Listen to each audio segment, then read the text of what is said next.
challenge you've ever faced in your life, Alex? What is the biggest as a person? It's an interesting question. Um, so, that I've always been very conscious that things won't be. My life will never be as hard as it was it was for my family when I was growing up. So certainly those early years of my life, that was the hardest. Money was hard. The world was quite a hard place to live in. Manchester in the 1980s. So that for me was the biggest challenge. I've always had that perspective of, there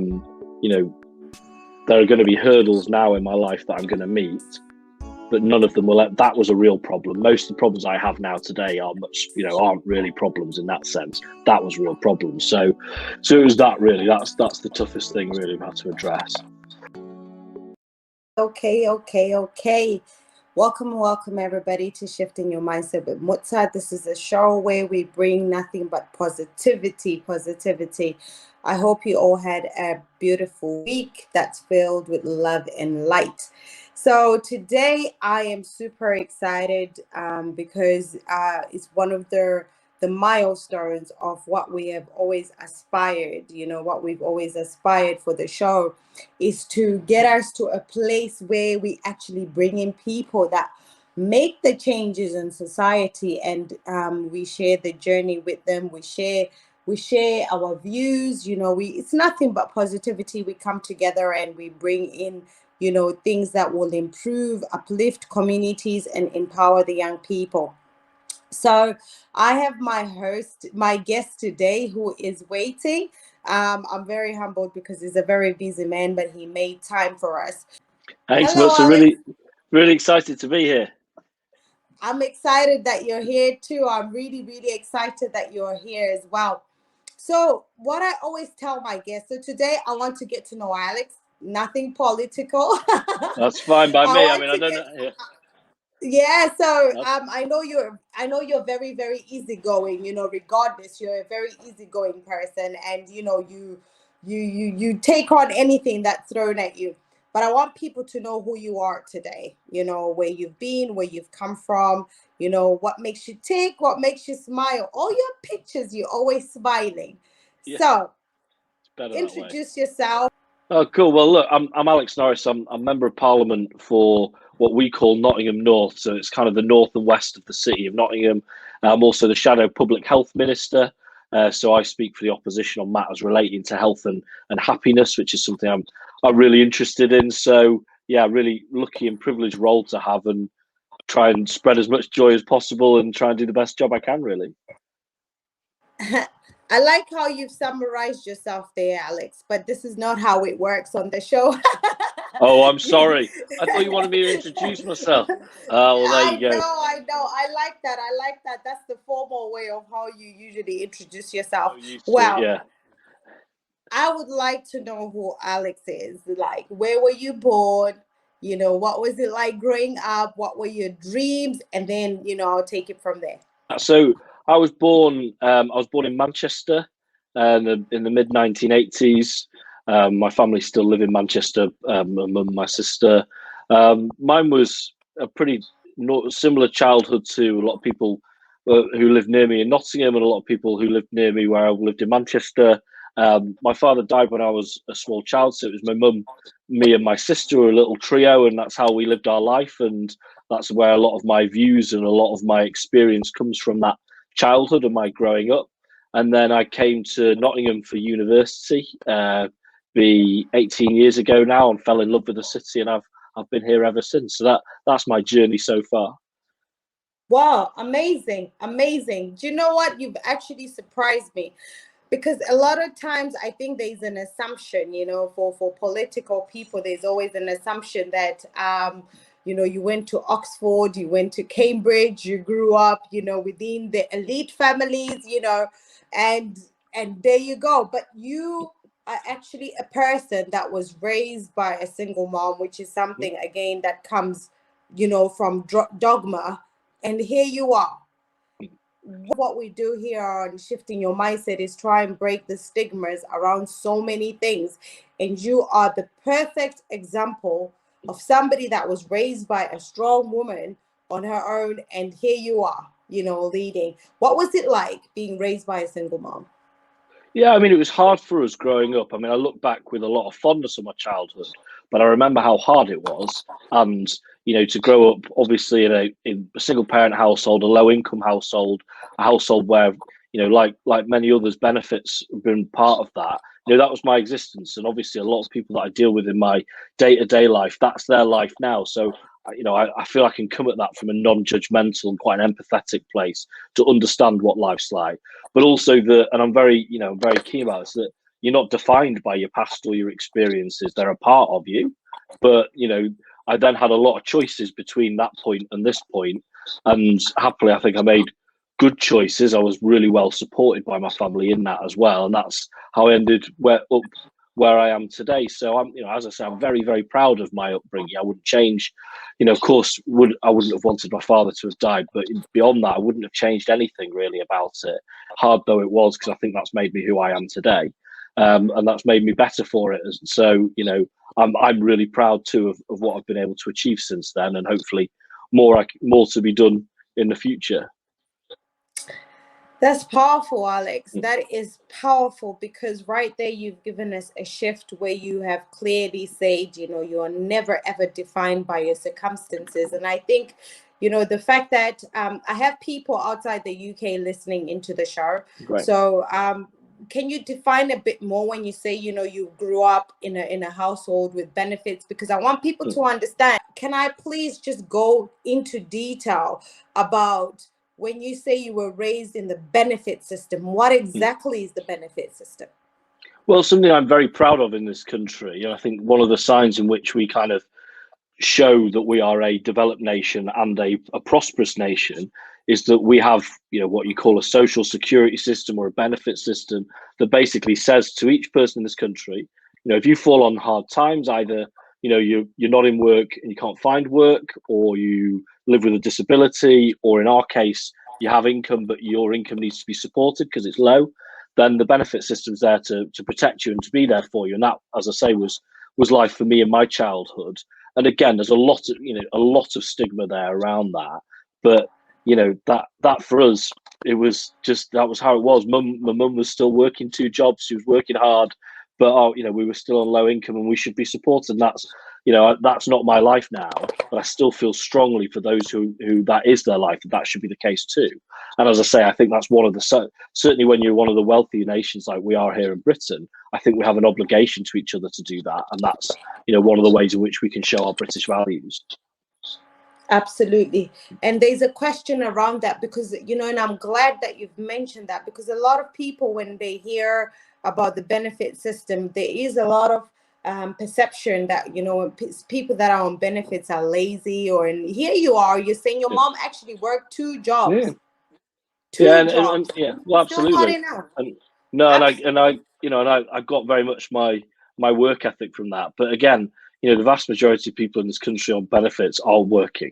You know, and again, there's a lot of stigma, and I think we've got we've got a responsibility to challenge that, really. Absolutely, absolutely. And how do you think we can challenge that stigma? Because I feel like it's always the elephant in the room, right? And it's always like when people look at it, because why I like your story is you're a perfect example where your mom is hardworking. Shout out to your mom, by the way. Tell her Yeah, shout out to her. I will. I should definitely do that. respect Yeah, her. I respect her so much. And she was working 2 jobs, but still it was just not enough. You know, and then when you go on the benefit system, there's always the perception that because you're on the benefit system, maybe you're lazy or you're not doing enough. How can we break that stigma? Well, I mean, first of all, having conversations like this, I think, is important.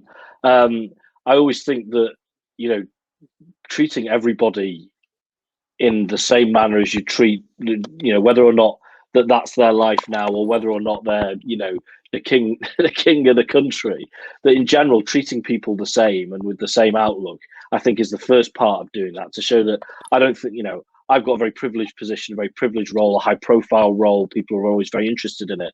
I don't think that makes me as a person special. I think the job's special. I don't think that makes me any different or better than anybody else. So again, I think challenging stigma by, you know, not creating hierarchies amongst ourselves, I think is a really good way to do it too. And then certainly, and this is, without going too much into politics because we're steering clear of that today, but for politicians not using it, because it can be used as a very good political tool to say, hey, there's a group of people over there, you've never met them before, but boy, they're stealing all the money and they don't want to work, and you're working so hard. And we've got a long record of doing that in Britain, and I think it happens probably in all countries. But I don't think that's leadership. I think that's cynical. I think that's cheap. So again, we can challenge it by not indulging in those sorts of behaviours too, and kind of taking the higher road. I absolutely love how you are, and for starters, you coming onto the show just shows how humble you are. So fast forward, University Nottingham. At that point, when you came to uni in Nottingham, did you ever think to yourself that you wanted to go into politics? Did you have it clear? I did actually.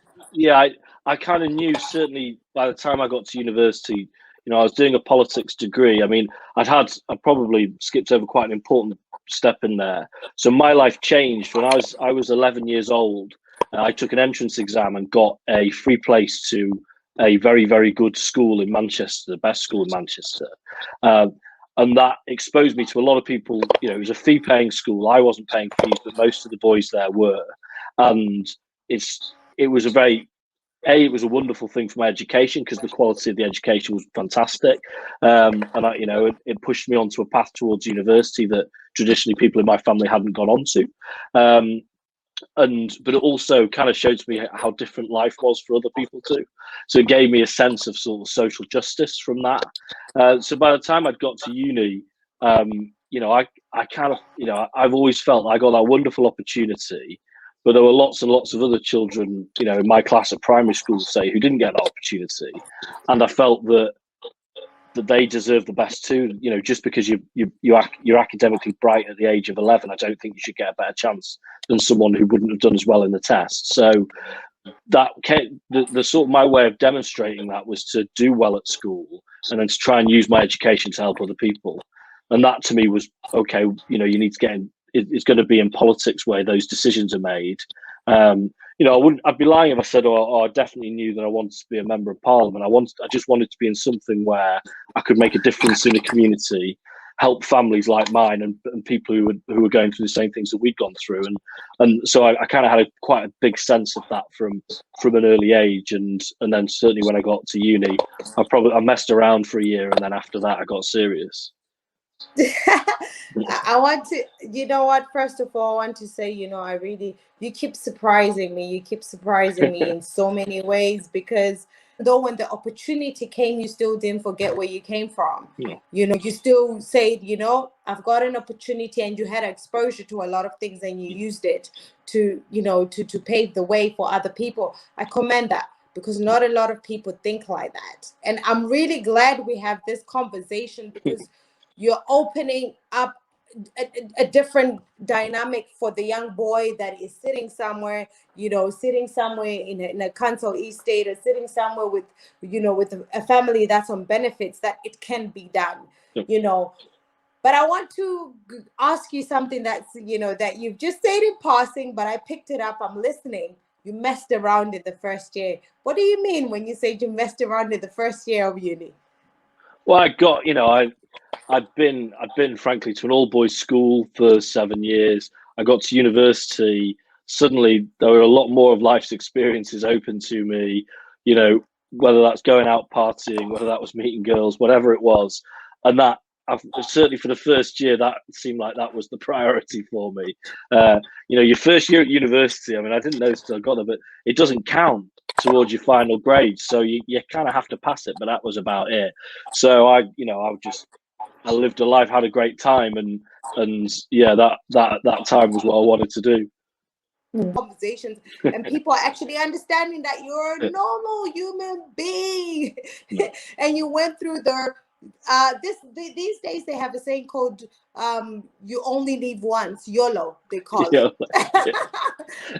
and you went through that phase. So how did you manage to rein yourself back in? Because I want the young Alex who's listening today, by the time you finish your first year in June, and then you come back for the second year in September, and you think, right, so now what? Obviously, you're conscious that the grades count more, but also there's an element of, okay, I'd done all that. You don't want to just do all that again. That's got a limited shelf life. I love going out with my friends. I like going to the pub. I like, I go to the bookies. Those sort of things have always been a big part of my life, but they can't be the only part of your life. And I thought, well, I could do that, but you waste your opportunities then. So I kind of figured at university there's got to be more to this. Now I knew that the academic path was never going to quite be for me. I didn't want to be a master's student, a PhD student. I didn't want to be a professor. I knew that I didn't want to be an academic, but I still needed to get a good degree to do whatever it was that I would do next. But I thought I could do that. I could manage that comfortably if I put the time in. But that I'd still, and this is the thing that university, for the first time, you're going to have to cope with time on your hands. What do you do with your time? How do you invest your time? And for me, that was like, okay, I'm going to have to find things that interest me outside of university, outside of the local pub or the clubs in town that interest me too, or I'm just going to keep doing this and I'll be out partying all the time. And as I say, I didn't want to do that for the rest of my life. So that's when I got into kind of volunteering in community projects, and that soon was much more interest to me really than my university education, important though that was. Wow. So you started doing community voluntary work while she was still in university? Yeah, so I'd been active in the Labour Party. I joined the Labour Party as soon as I got to university because I knew that was going to be kind of something that I was interested in. And then through that, I, found out about different activity projects, and ended up volunteering on campaigns actually up in the north of the city where I am now. Met the local MP and kind of found out from him about things that I could do and things I could support and help to do as a positive use of my time really. And I've never really looked back from that. That was as important as anything else I did at uni really. Wow. So it was your own passion, your own intuition that led you to just go and say, you know what, I want to do some community activities to help people. Drive for, and I think, and again, I kind of got this from the work ethic instilled in me at home, that service is important. I think service is really important, and it's quite an unfashionable concept now, the idea that you serve others, because we live in a world that you're kind of encouraged to be individuals, and what's your individual following on social media or whatever. But for me, service is really an important part of what we have to contribute to the world, and I've always felt that I've got a lot of opportunities out of the world. So that service is your way of trying to perhaps pay for that commitment and to pay your side of the bargain. So that's what I did, and that's what interested me, and particularly around a campaign to try and save the local college, Basefall College, which is not too far from where I live. And they were closing it at the time, at a community that struggled then and still struggles academically. I thought shutting the college wasn't a very good idea. So we organised a campaign and we wrote letters and we went on demonstrations and we had placards and we tried to persuade people and that sort of thing. And that really woke a real interest in politics in me, because I thought, well, this is what I want to do. This is my life. Wow, that is, oh my God, Alex, I'm so glad that you came on the show, because you're amazing. You really sound like a very genuine, authentic person, and you're coming from a place of really going into politics because it's your passion. Explain the fact about you had an opportunity of going into politics through the local MP. Do you have similar things happening? Do you have open doors for a young boy or a young man or even an adult, sitting somewhere in a council estate on benefits? Are there opportunities for people to come and follow the same pathways you followed?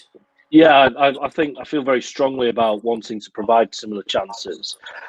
So what I offer, certainly whenever I go and see youth projects, but it's not just about young people, it's about people of all ages. I offer people the chance to come around with me in the constituency on a Friday. So I'm generally in Parliament Monday to Thursday, and then I'm on the constituency trail on a Friday. So to come with me, they have to put up with my driving in my messy car.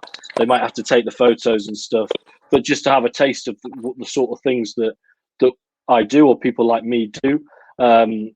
I've then got I've got a paid intern, because people will come and will offer their labour to me for free, and I don't want to do that. I don't think that's right, because only a small group of people can really afford to do that. But I have a paid internship, so that gives people a chance to get underway in and a step on the ladder into politics. So we've been a bit limited, as you'd imagine, during these 18 months of the pandemic, but I've got lots of folks booked in for constituency Fridays, and anybody watching who's interested, there's no parameters on it really in terms of age or whatever, just an interest, and come around. And some things you'll think are really, really interesting, and then some things you'll look at and think aren't interesting at all, because like any job, there are some bits that are interesting and some bits that aren't.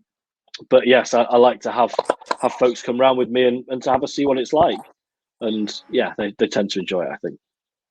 Right. Okay. So is it Thursday and Fridays? I can just pop by your office and we in your car and we're driving around with you. It's not quite that simple. It's Fridays, but it tends to need to be booked in advance. We're generally a few weeks or a month or two in advance. All but right. If you drop us an email, I'll be very happy to have you come around. So very happy indeed. I'm on the list. Good. I'm on the list. Then come on, let's come and have a see and have a see the things we do. Absolutely, I'm on the list, and I have called out to young people to say, if you really want, from the conversations we've had in the past, if you want to know more, for young people to come through. But I think a lot of people always, again, I'm glad I'm having this conversation with you, because a lot of people always think, oh, it's just a facade. But you are just an ordinary person that followed his passion, and this is where you are. And speaking of the young people, because even the adults can come, but I want to focus on the young people. What is your perception around, what's happening with the young people? We have a lot of gang culture. We have a lot of racism, as a citizen, not as a politician, as Alex. What advice can you give the young people today? Yeah, I mean, I always think the kind of the generation of young people following the economic crash of 2008. So this last 13 years, they've probably had it harder, certainly than anyone else in my lifetime, but I think harder than anyone in this country since the Second World War. They're the first generation, for example, to be less well off than their parents. It is hard to get a good permanent job. It's hard to get housing of your own, get a mortgage. So without wanting to go into the politics of that, the thing has to still be about your outlook, your mindset, your approach. Because if you want to find reasons to feel sorry for yourself, there are a lot of reasons and you think, you look back and think, even your parents' generation, how they were able to go to work and they were able to get a mortgage and they not worry about their job. And if they lost the job, they could go to another one. In Nottingham, you could go from the pits to the bike factory to the lace factory to the cigarette factory. There was skilled work there that you could sustain a family, have a house on, and there was good council housing if you didn't want to own your own house.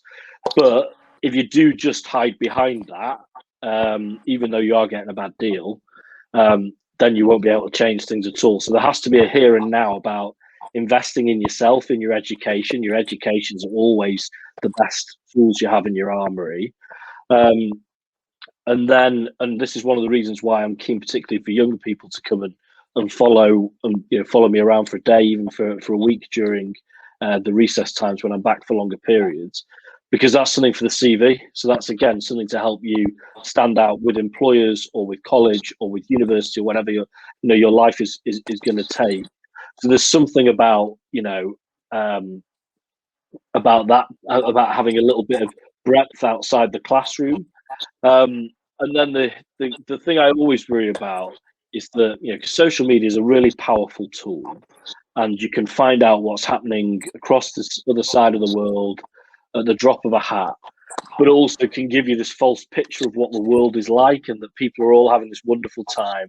This horrible culture where not only have you got to have a job, you got to have your side hustle as well, and that actually people are doing all this incredible stuff, and that you are, and that some way therefore you're a failure, and that isn't really the case. And you've got to run your own race. You've got to look. I certainly in politics, which, as you'd imagine, when you get into try, you want to get into Parliament, there's a lot of ambitious people.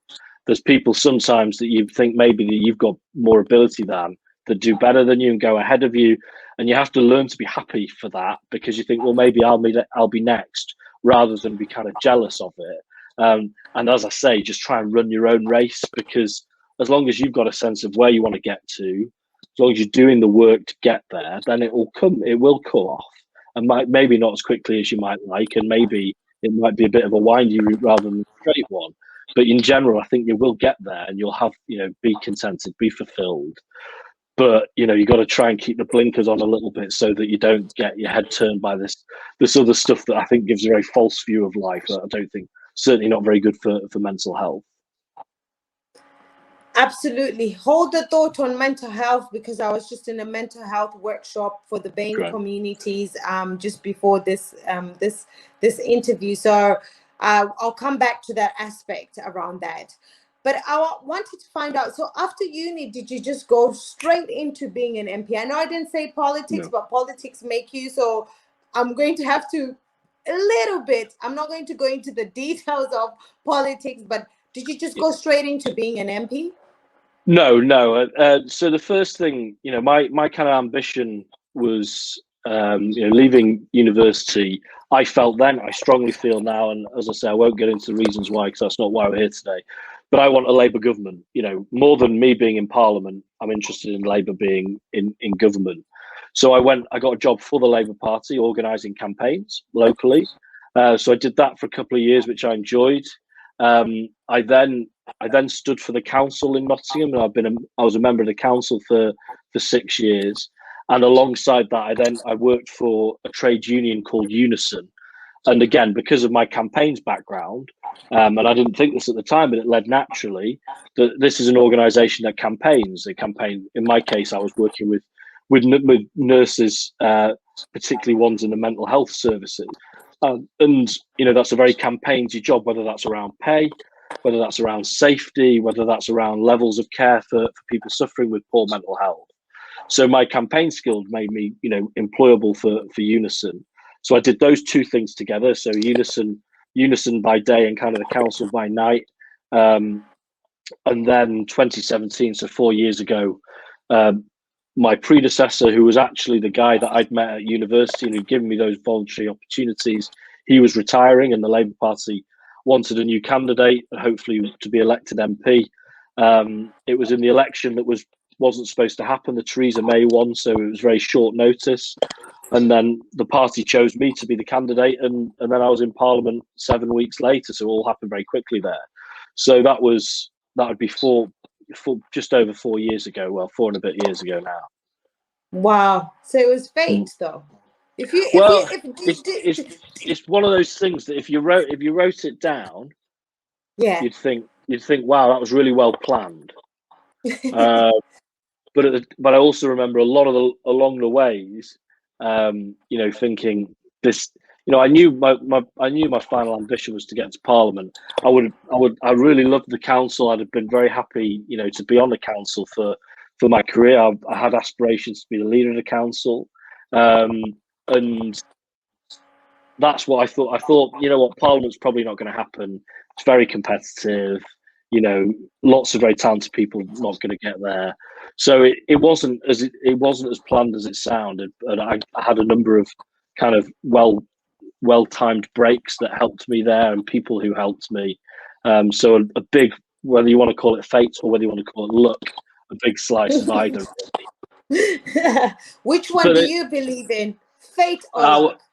I'm a big believer in luck. but because one of my absolute favorite phrases, kind of phrase that I live by though, is that the harder you work, the luckier you get, because you Absolutely. create those opportunities for fortune to come your way that you wouldn't if you were sat on your sofa. So I feel like I put the work in for it, and I feel like I had a bit of luck too, and I needed those two things together. Absolutely. Because say the universe will give you what you give. You gave the universe all that, community service, and it Mm, gave you back, mm, luck yeah. or fate or an opportunity, whatever it is, and you took it. That's absolutely amazing. Absolutely amazing. Now, there's a lot of aspects in society. This is not anything political. This is me and you having a conversation around how diversity, BAME communities, black, white, Asian, whatever it is. What is your perception as Alex around humanity, around racism, around how we are as society? What is I'm always mindful, when we talked about at the beginning about the challenges that I faced in life, and me and my family, and they were significant. But there are many unseen hurdles that I didn't have to clear. I'm always very conscious that I am white and I am male, and those two things in Britain give you significant advantages. Not because I think someone sat there deciding that that's what they want to happen, but because that's how our society and how structures have evolved. And certainly when it comes to politics, people look at me and they think, well, I might not agree with him, but that's normally what a politician looks like. So broadly, I'm happy with that. And then I look at some of my colleagues, who are female and who are black as well, and then you look at the abuse they get, certainly on social media, and you see then that's the difference. That's the inbuilt privilege that I have, and I see a lot of that in society still. So it is harder. There are aspects of life, I think, where particularly being a black man is harder in public life, that there are assumptions made of you, and that some of the issues in the criminal justice system, for example, and there are still long running issues around gender as well, and what life is like for Britain, like for women in Britain today. So I'm very, very conscious of those. I think we've all got a responsibility to do something about that. I think it's important to recognise my own privilege, as I say, as a white man, that the system, is tilted in your favour, and I think we should do something about that. I'm pretty unashamed about saying that I think that whether it was all women shortlists to get more women into Parliament has been an incredible success. But okay, Parliament's still overwhelmingly white in a country that is changing significantly, so we have to do better there. But that in all aspects of life. So whether that's having processes for interview where you don't use names, for example, those sorts of things, I think we need to make positive, practical steps to level the playing field. And people sometimes get upset about that because they think that you can't fight inequality by creating other inequalities. But what I'm very clear about is I think that's leveling. You want just a level playing field, and sometimes to have a level playing field, you have to create some sort of different systems to help others who would miss out otherwise. I think that's a good thing. So I think you'd hope that people are cottoning on to that a bit more. I think the England football team and the taking of the knee, of course controversial to some, but for the vast majority of people, they understand that what statement they're making about the country and what they want to change and make better. So hopefully that acts as a bit of a rallying cry too. So I think we can do better. I think we must. And my politics is all shaped by interest in tackling inequalities and trying to create greater equality. And this is a really significant one. Absolutely, absolutely. And I think what you've mentioned is very, very crucial about sometimes it's I've never heard somebody admit to me about the white privilege being existent. We talk about it in jokes, but we don't want to admit, but it's actually there. And here you are having that conversation, and the fact that you work for Unison and all of that, that actually even makes it, you've seen how employment processes work. And I think it's a big thing. And for you as a person, how do you think we could influence? Because I think racism, the word racism, and I'm going to move away from it after you've talked about this. The word racism sometimes is almost the elephant in the room, because there's that systematic racism where it's there, but you can't pinpoint it as being there. How can we move away from that systemic racism? How can we move from systemic racism and try to come together now to put our heads together and see the changes we want to see? Well, I think it helps to point at it and be honest about it, because sometimes we dance around it a bit because we don't want to hurt people's feelings. But generally, most of this stuff is structural rather than consciously chosen. So it's not a case of saying, well, this is happening and therefore you people are to blame. We've all got our shares in the blame of it. It's about recognizing it. And the example I always use with people, I used this on the BBC, and the presenter was really surprised.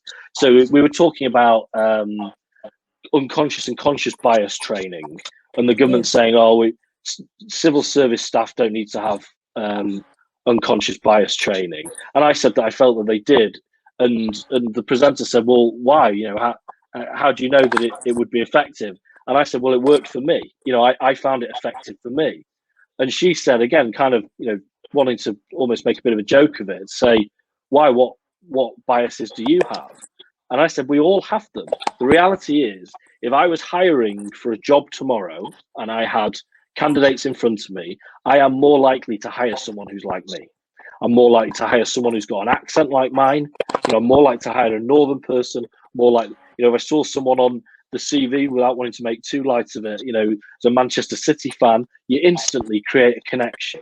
More likely to hire someone that looks like me. That's how we're kind of wired as human beings. That's nobody's fault. The question then is, so what are you going to do about it? And for me, the Equality Act from 2010 gives us a good framework for at least saying, well, what are those inequalities? And so whether that's across gender, ethnicity, age, they're all disability, of course, a really unspoken one and a very important one. So those big issues to look at. And then it's about, I think, looking at different aspects of life and having very practical ways of tackling it. And so whether that's saying, right, we don't think enough black boys go to university. In fact, there's not enough white working class boys go to university either. So it's not necessarily about always picking a certain group of people and then saying, right, well, we need to have programs that connect them to universities, not when they're 15, 16, but when they're 7 and 8, get them going to the University of Nottingham to see what's on their doorstep, to open their eyes. That's a very practical example. Or things around employment, as I said, such as not having names on CVs, so that people are getting looked at on the merits of their professional experience rather than any connections, as I say, to cognitive biases. So things like that, very practical things that, again, say to people, Britain. Our British values supposed to be around fairness, around wanting the best for each other, and this is one way to express it. It isn't about saying, okay, one group of people have had greater benefits for too long, so we're going to pull you down so that we can push someone else up. And again, people will distort that argument because they don't want to change anything at all. But as I say, real, practical, tangible things that help.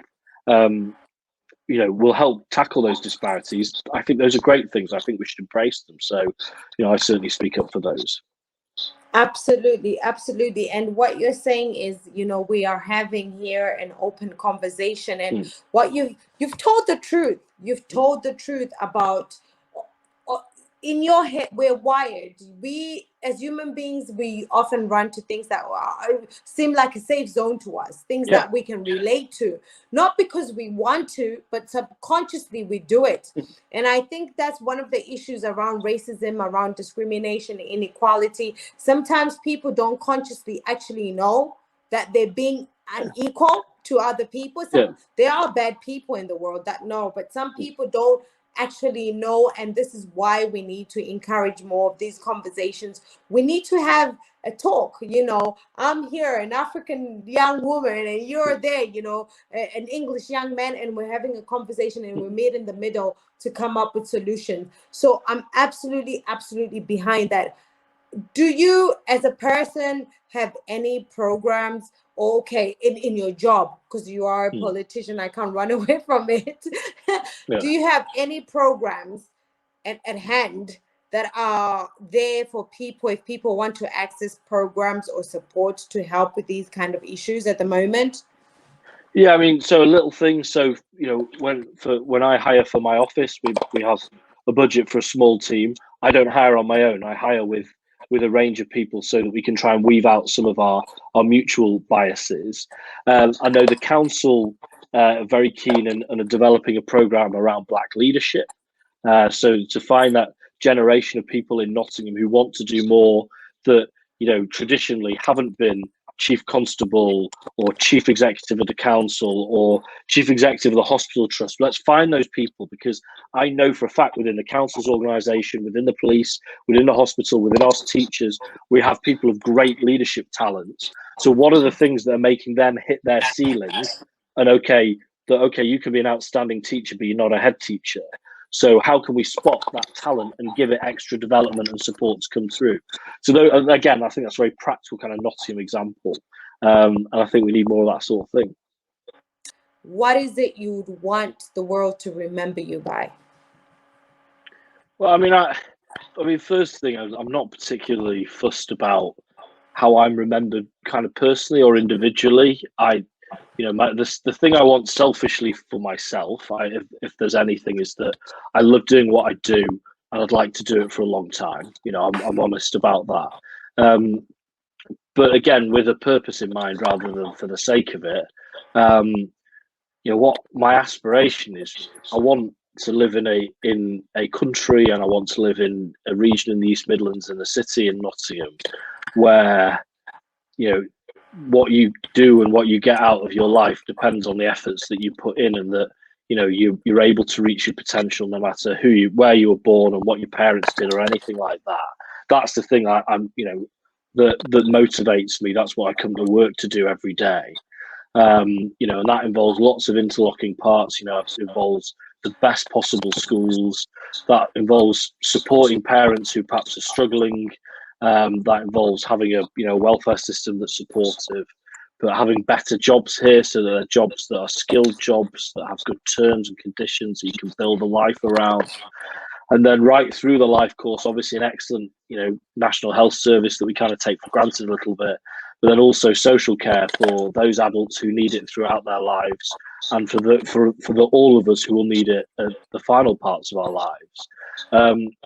And that's what I want. I want that excellent support to be there for people, so that they can live a free and productive and interesting and a fulfilling life. And that's what I want for myself. My greatest fear is being bored.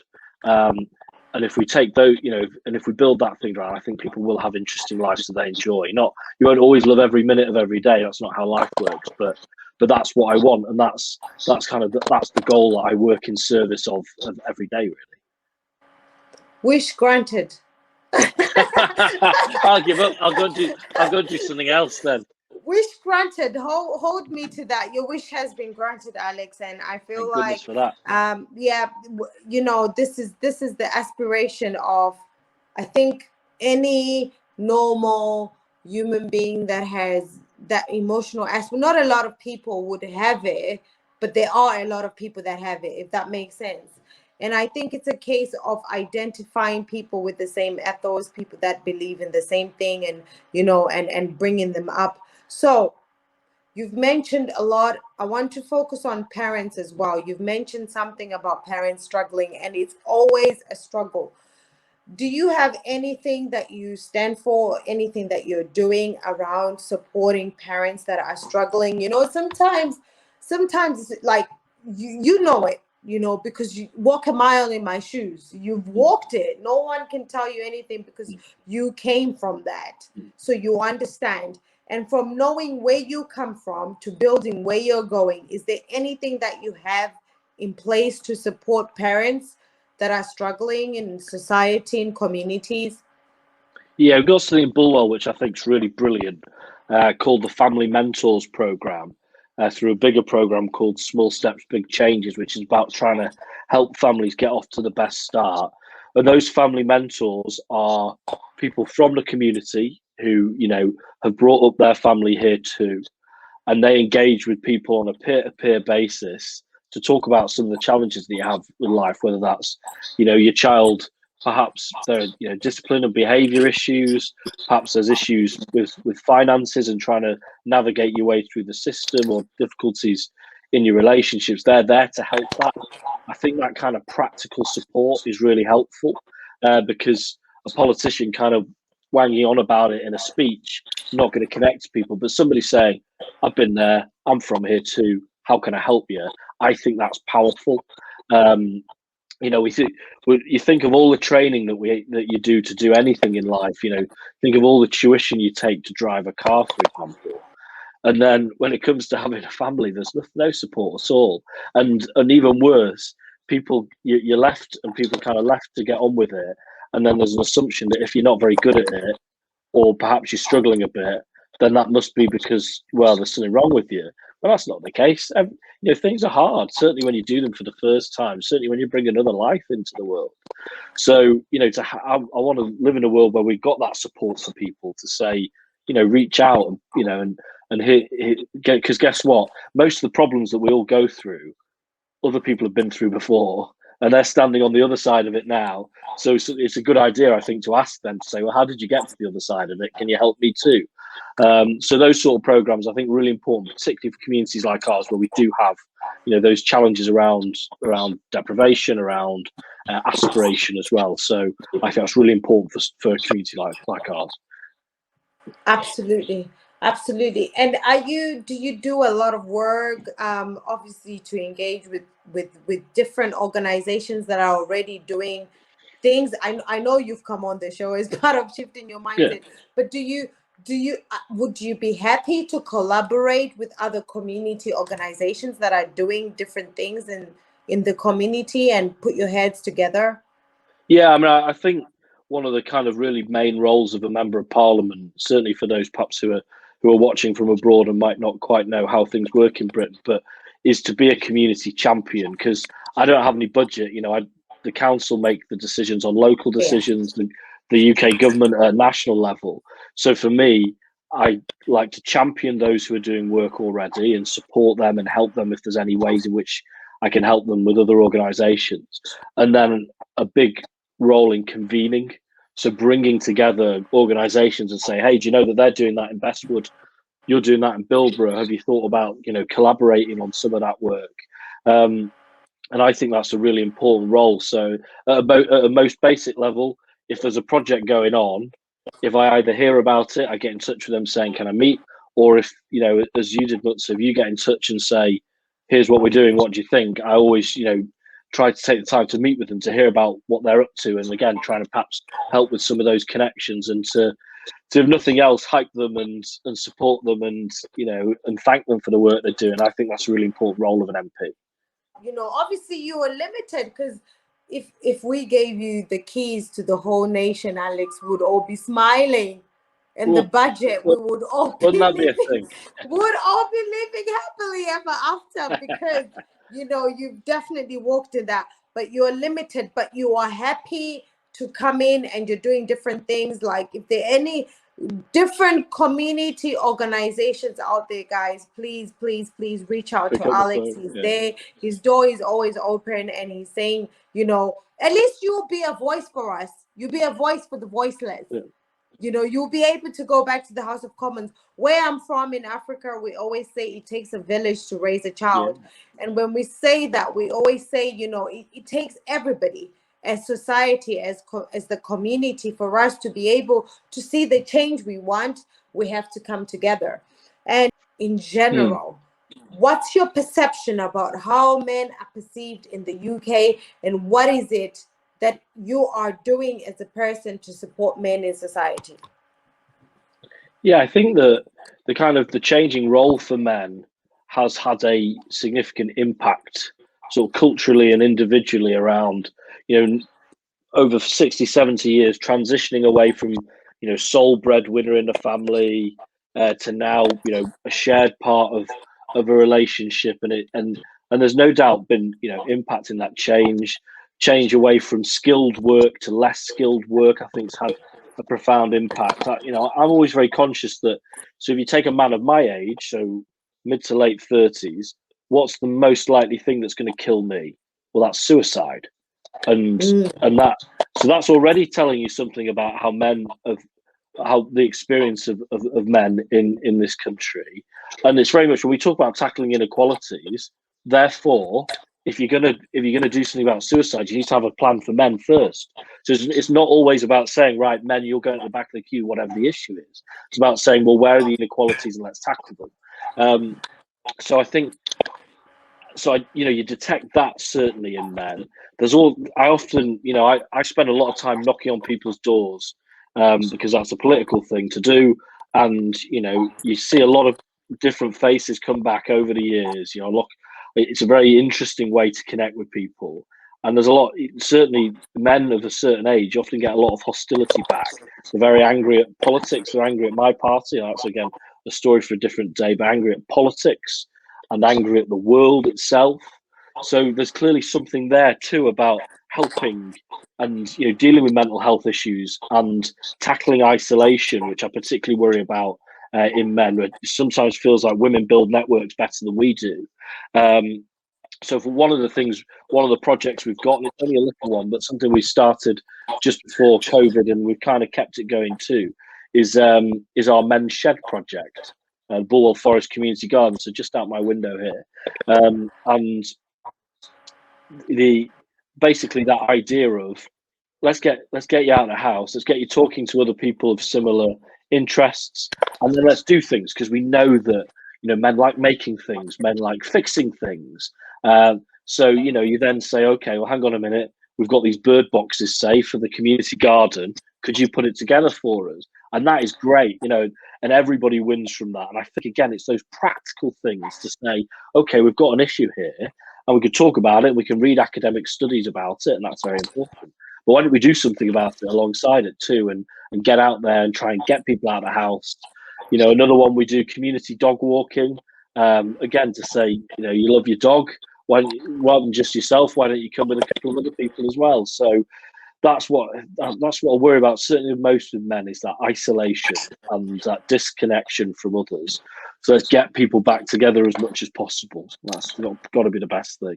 Which is funny because we spent 18 months trying to tell them to stand apart from each other. Now we've got to go back again. I was going to say that.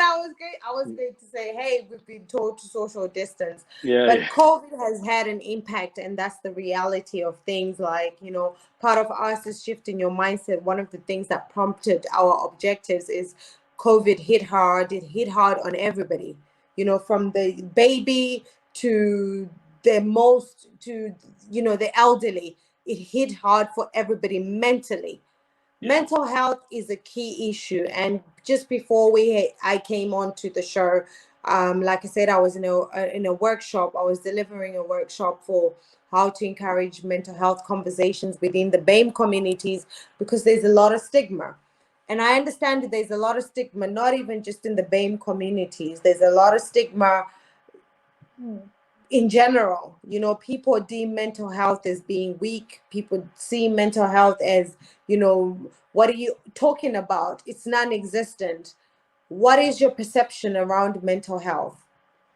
Yeah, I mean, if you think about the sort of the levels of mental ill health that we tolerate and just assume is part of life, if you then compare it to physical health, we wouldn't let people walk around with broken ankles in the way that we let people walk around with things that are really debilitating and hard parts of their lives. And you can't always make that go away. A lot of that's just the wiring in who you are. However, there are things you can do about it. and we need to have a much greater focus on that.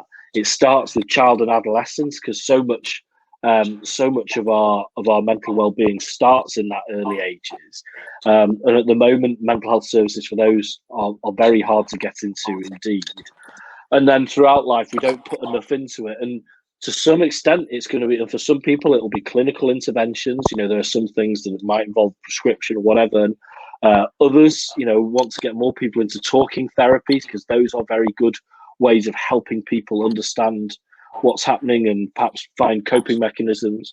And then something I'm really passionate around social prescribing, so community interventions. That actually, what could be better than a doctor talking to someone who's talking about loneliness or anxiety and saying, well, did you know that in your community there's this project for people like you?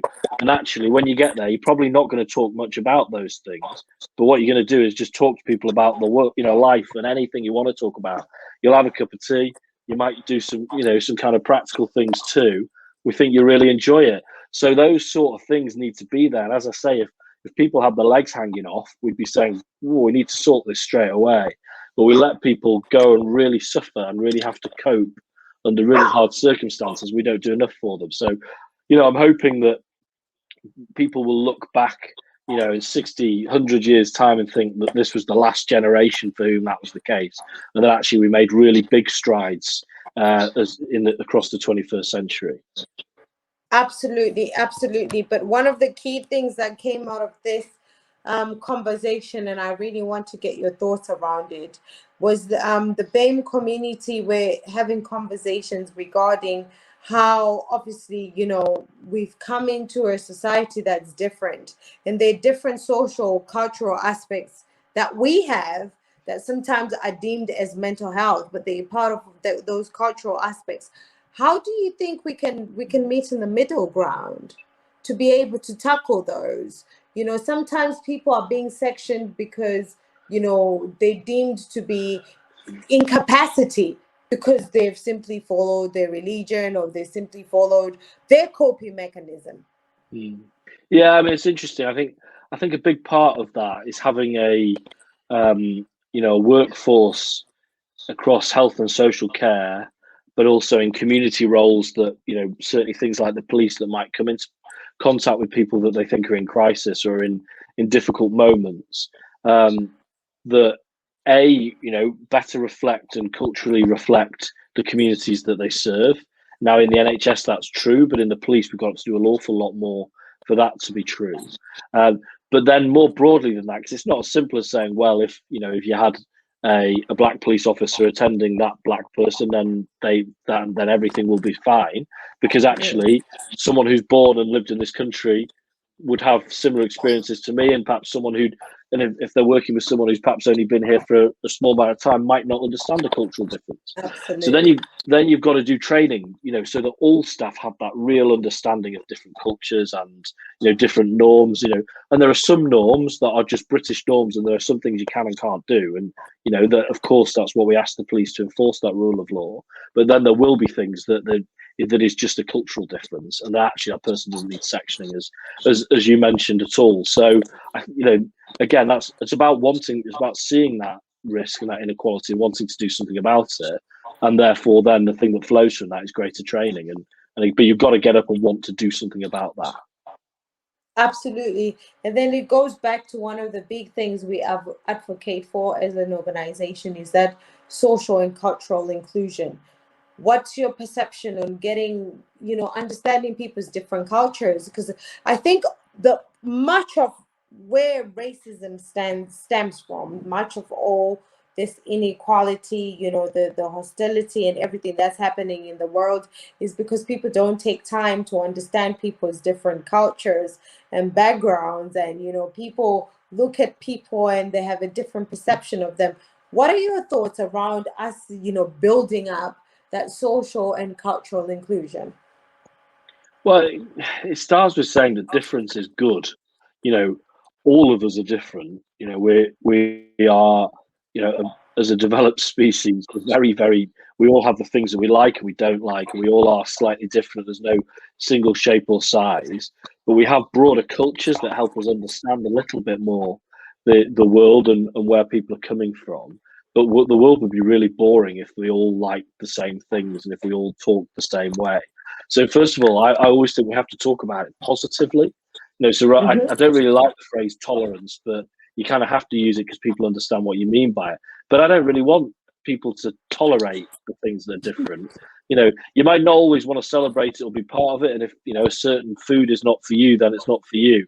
But at the end of the day, it does no harm to you for people to live in that way and eat what they eat. And so you just want people to kind of celebrate it if you can, but live and let live otherwise. So again, I think as a local leader, I have a responsibility to talk about different cultures, to talk about the contribution that different cultures make to our community, and as a way to say that difference is good. And my part of Nottingham is traditionally a white working class community, but it's changed dramatically over the last 20 years, a lot more diverse. So again, I think people like me need to stand up and say that's a really good thing. And actually, our children going to school in schools that are diverse and mixed is a really, really good thing for them, because it exposes them to a much broader range of cultures and experiences.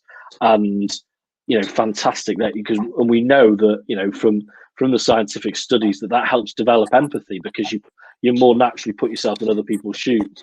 But so isn't that good already for our children? It's going to be better in their schools. And then for us, for adults out and about, whether it's music, whether it's food, whatever it is, you can join in and do something different and be exposed to different things. And because there'll be lots of people, certainly in this country, that feel you just get fed football, football, football, football. I don't like, and I love football, but others will be like, well, I don't like football. And that's okay. Well, here's something else. And and I think that's a good part of bringing people together. But we should want to see that sort of mixing, and not mixing in the sense that therefore you must assimilate to one sort of cultural norm. But it's about saying that actually, I think our cultures are compatible together. So let's do it and let's see the best in it. And as I say, for our children, it's a wonderful thing. Absolutely, absolutely. And I want to now place you a bit outside the box, The the greater Alex, Alex Norris, outside of Nottinghamshire, outside of Britain, internationally. What is your perception? Do you have a vision of things outside Britain and how we can integrate as the United Kingdom with other countries, collaboration? What's your vision around that? I mean, I love my country. I want, I want us to be a real force for positive change in the world. I think because we should want the world to be a better place. The things that I aspire for people on, here in Bulwell, actually, it doesn't stop at the country boundary. I want that for people around the world as well. And we've got the means to do that because we're one of the wealthiest countries. So I want to see us at the forefront of that. And I think the COVID gives us experience of that. So whether it's British science, involved in vaccines, or the collaborations we've done around the world in the vaccination program, that's a really good example. And actually, we're going to have an even bigger one over the next few years and decades around climate change. And the impact of climate change is already being felt by people around the world, many of whom have had little to no contribution to that. And I want to see British science at the heart of tackling and changing that. And I want us to be generous with that. I want us to be supportive with that to help, everybody get through what's likely to be a very difficult period. So that's my vision of kind of Britain in the world, to say, yes, we're developed. That's wonderful. Yes, we're a prosperous country. That's wonderful. So let's share the benefits we've got with others, and that'll be in everybody's interests too. So, yeah, that's where I think we can be as a country. I think that'd be a very good thing. Absolutely, and I'm going to hold you to that vision. Okay, that's good. That's fine. I'm going to make sure you see more coming your way. That's good. So that is absolutely amazing, Alex. And I feel like charity begins at home, but once the charity begins at home, there are things outside. Like for me, for example, I was born in Zimbabwe, born and bred in Zimbabwe, probably Zimbabwe, but my kids have no clue they were born here, you know. So it's kind of like bringing the balance now of when I say to them, oh, we need to do some stuff in Zimbabwe, and them understanding. So it's bringing in the picture of saying Britain in the middle of the, because it's not, we're not silo as human beings. We are one big community, and the more we come together, the more we aspire to tackle different problems in different countries or underprivileged countries, the more we'll even help, you know, in the long run. So I definitely will hold you to that one. So I'm going to go back to the personal, Alex, because I think we've touched a lot on some stuff that went to be a bit political. What is, and I would take it back. What is it that made you? Was it just your natural instinct? What brought you through those challenging times? What did you do? What was your coping mechanism? Well, it's family first. You know, we pull, if in doubt, you pull together, you bring your team together, and you pitch in, and kind of no egos, and you know, no whining, and you just got to get on with it and endure whilst you have to endure, and then, you know, then when things get easier, then things, you know, then you've got more time to fall out. So that's, you know, again, that's the kind of a mindset I've always brought to the rest of my life. But just having that sense that, you know, you don't have to deal with these things on your own either. I've always felt that strongly, that to try and share your problems with those that you're close with, I think is always a good way to do things too. Absolutely. That is what makes you happy. Well, I've got a bit of it here. He might join us, though. The dog doesn't want to join us. Let him come. Come on, Boomer. Come on, Boomer. Is it he or she? Is it he or she? He. It's a he. Let him come. Let me talk to him. Boomer, come on. Boomer. He's looking. They're not going to do it now. They're always jumping in on Zoom calls, but we've got two dogs. We've got Boomer and the other dog. So you won't quite believe this, but the other dog's called Corona. So I mean, when did you name this dog Corona? Well, he's just had his 12th birthday, so it's not, none of this is his fault. But when you're out and about, when you shout his name, that doesn't half get people giving you a look. So yeah. But again, similarly, you know, the thing that gives me joy is family, and the things we get up to. Me and my wife, the two dogs. I love my football. As I say, I love going to football, watching football. So yeah, quite a simple man, I think, in that sense. Disclaimer: which team do you support? Manchester City. So I've left much of my upbringing, my Manchester connections behind, but I've not left that one. I know. I thought it would either have been United or City. I'd already figured out that it was my son is a Manchester United fan, so I was thinking, which one are you in between? Corona, where did that name come from? I'm curious. Actually, I have to ask that one. Well, so actually, I didn't have him as a puppy. My wife's had him longer than she's had me. But I believe he was named after the beer, weren't you? Yeah. Shout out to your wife. Shout out to your wife. I was just saying that. I like that. Thinking outside the box. And here we are, how many years later? 12 birthdays later, and Corona strikes. Yeah, exactly. Talk about futuristic. So that's absolutely amazing.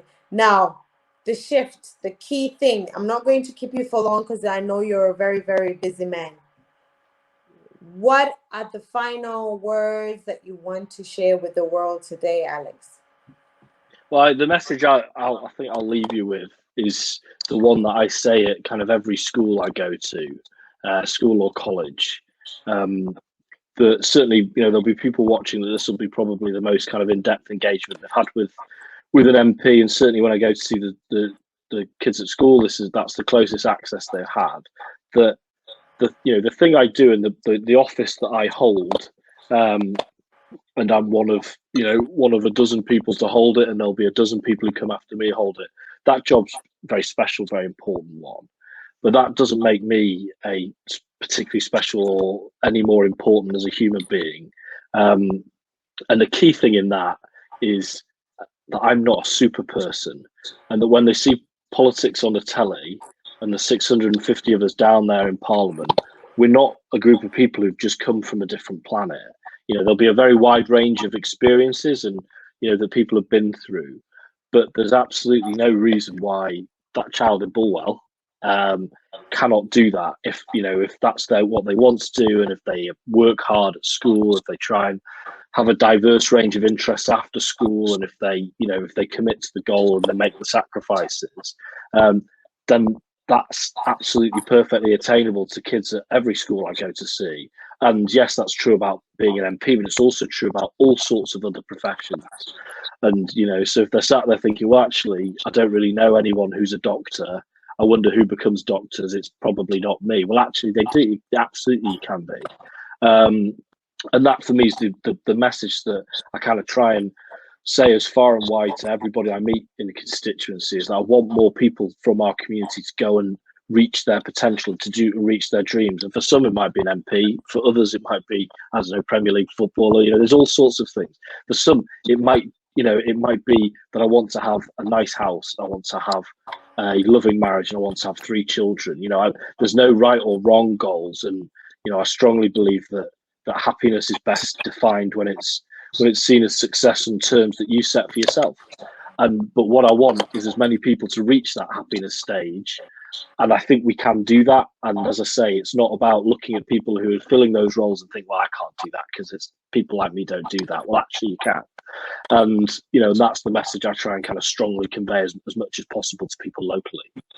Absolutely, and I really, really respect that, because by coming here today, you've already illustrated. It was just one word, and you didn't even ask. And I want people know, everybody that comes on the show, it's unfiltered conversation, and Alex is no exception. He had no clue what we were going to talk about. He just turned up, and here he is, and he's trying to answer. I'm trying to all the political questions that everybody's sending me. I'm not going to talk about them because I'm not going to let you corrupt my show, Alex. I'm not going to do that. That's reasonable. We've done pretty well there, not to do too much content. I'm not going to do that. I mean, you are politicians, and there were certain things that were politically aligned because you have more knowledge than everybody else. But today I wanted to know that young boy that was raised by a young mother in the worst times in Manchester, who had 1 year in uni of partying, then clicked, did voluntary work, whose passion is not to just is like I put a post yesterday, believe this or not. I put a post yesterday on my Facebook, and it was about some work we were doing, and the captation that I put on there was, we are called to serve one another, because that's what I believe in as Mutzer, as myself. When people always ask me who's Mutzer, I always say I'm love, and we are called to serve one another. And then you came and you said the same thing, and it's good. And we've never spoken. We've never spoken at this level, which means there are plenty more people that I believe have the same vision, and we are saying, let's all come together. However, there are skeptics, Alex. There are people that will probably say, oh, he's a politician. What does he know? He's going to tell us things that we want to hear. He's a politician. He's biased. What positive message can you give to those kind of people? Because we need to come together. We need to squash everything else, and we need to believe in something in order to see the changes. What can you say to those people? I mean, I'd say try it. It's easy to write anything off and never have a go at anything, but eventually you have to try something. And if you look at the world and want it to be different, then that says, okay, well, I need to do something different. That always starts with yourself. It's the change in yourself is as important a step as anything else. And again, you can look at politicians, whether that's me or anyone else, and say, well, they don't mean it, whatever. But again, try, see over a period of time, maybe a person can fool you for a little bit. They can't fool you for very long in general. So, again, commit to it rather than just dismiss out of hand.